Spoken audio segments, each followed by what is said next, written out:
Aristotle on Education and Personal Growth. Aristotle, arguably one of the most towering intellects of all time, didn't just theorize about the cosmos. He laid down a profoundly practical blueprint for a well-lived life, which is inextricably tied to his philosophy on education and personal growth. While Plato, his mentor, dreamt of ideal forms and the philosopher king, Aristotle grounded his ethical framework, most famously articulated in the Nicomachean Ethics, in the tangible, everyday pursuit of human flourishing, or eudaimonia. The end goal, eudaimonia as the highest good. To truly grasp Aristotle's perspective on learning and growth, we must start with his definition of the ultimate human aim. He posits that every activity, every choice, and every art aims at some good. The highest of all goods achievable by action, he argues, is eudaimonia. This term is often translated as happiness, but that's a bit thin. A more accurate and robust interpretation is flourishing, living well, or leading a good life. It's not a fleeting state of pleasure, but a robust, lifelong activity of the soul in accordance with virtue or excellence. Aristotle saw a deep, logical link between what we are and how we achieve this goal. Just as the excellence of a flute player lies in playing the flute well, the excellence of a human being lies in reasoning and acting rationally, because reason is the unique function of humanity. Therefore, education is fundamentally the process of training the rational soul to act virtuously, making the good life an achieved state, not a given one. Cultivating moral and intellectual virtues, the dual pillars of education. Aristotle divides human excellence, or virtue, into two main categories, and education must address both. 1. Moral virtues, ethicae aretae. These are virtues of character, concerning how we manage our desires and emotions, and they are formed through habit and practice.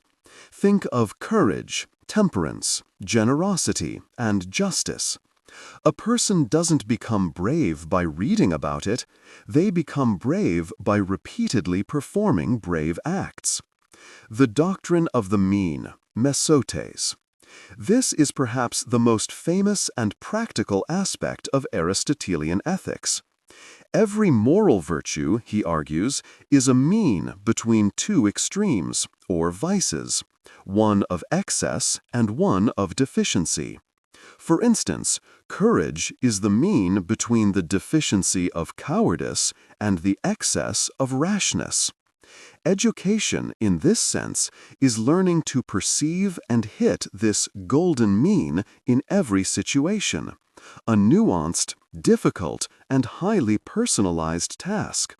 It's not about finding the mathematical center, but the center relative to us. 2. Intellectual virtues, dianoeticae aretae.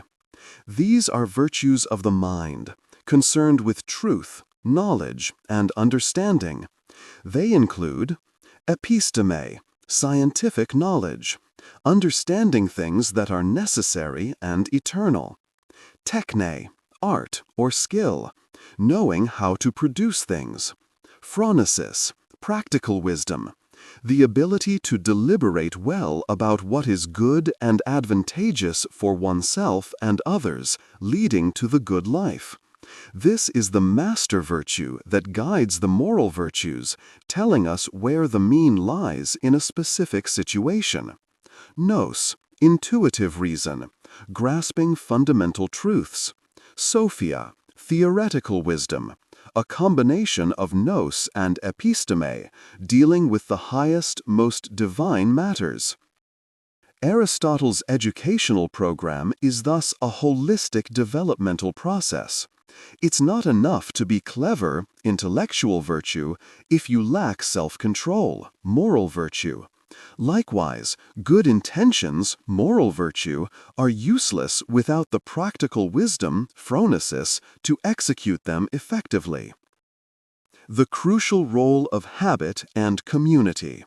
For Aristotle, a child is not a blank slate, but they require serious shaping. Habit is the bedrock of character formation.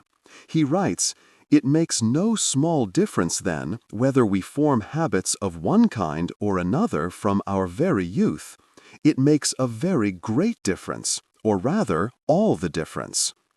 Learning to love the right things.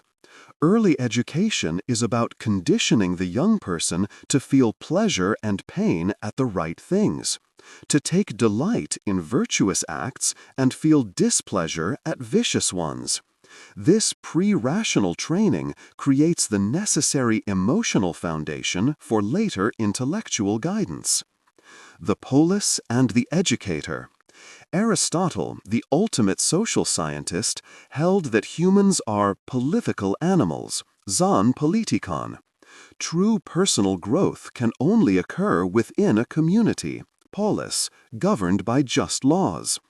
The role of the state and the educator is to create the environment and provide the structure, the laws, the customs, and the instruction that steer the individual toward virtue, making the good life possible. The best laws, in his view, are those that encourage and demand virtuous activity. Education, therefore, is a public good aimed at creating good citizens who are also good human beings. The highest form of flourishing, contemplation. While a life of moral and political action leads to a great and happy life, Aristotle suggests there is a higher, more divine form of eudaimonia, the life of contemplation, theoria. Because reason is the best part of us, and contemplating the highest truths, metaphysics, mathematics, etc., is the purest exercise of reason, a life dedicated to philosophical and scientific inquiry is the most self-sufficient and fulfilling. This doesn't negate the need for moral action, but it places the ultimate aim of personal development on the full realization of our intellectual potential. An educated and fully grown person is one who is not only capable of acting well in the world, but is also capable of profound rational reflection on the nature of the cosmos and their place within it. The man of practical wisdom has a great life, but the man of theoretical wisdom has the best, most divine life. In summary, Aristotle's perspective gives us a timeless, actionable framework. Education is the long, deliberate journey of aligning our desires with our reason, guided by habit and community to achieve excellence, virtue, in both character and intellect, ultimately leading to a robust, flourishing life, eudaimonia. It's an empowering, lifelong mandate. The good life is earned through intentional, educated development.